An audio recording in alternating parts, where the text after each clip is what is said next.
Hi everybody, it's Mr. Simpson here and welcome to Mr. Simpson's Storytime.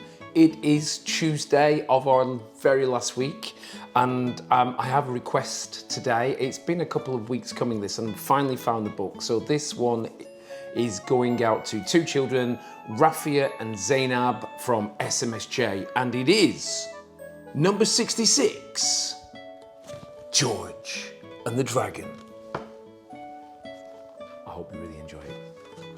Here we go. Far, far away in the high, high mountains, in a deep, deep valley, in a dark, dark cave, there lived a mighty dragon.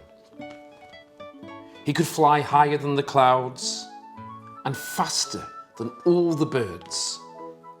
He could burn down a forest with a blast of his fiery breath.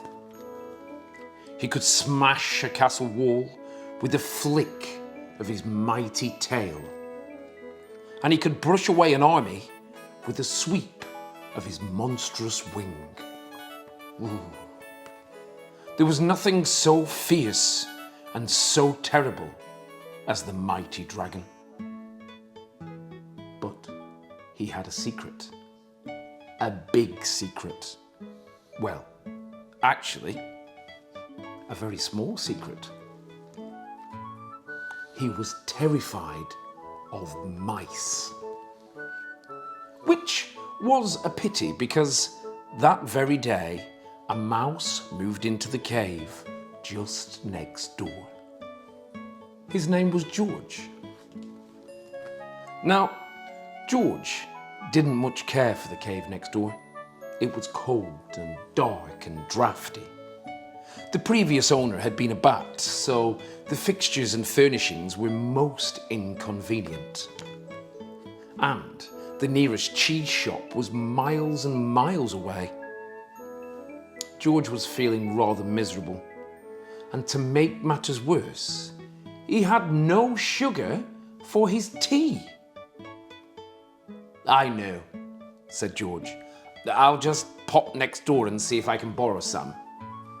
So he did. I say, you couldn't loan me a couple of lumps of sugar, could you? Asked George. Screamed the dragon and fled. Oh, blow, groaned George.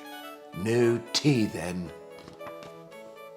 But George did get his tea after all, with 2 lumps of sugar, and he got cheese too, and nuts, and berries, and biscuits, and crackers, and cream cheese sandwiches, and jelly and ice cream and fairy cakes with pink icing, and a cosy little hole in the castle wall. There you go. I hope you really enjoyed that lovely little short story, George and the Dragon, and I will see you tomorrow for another great story.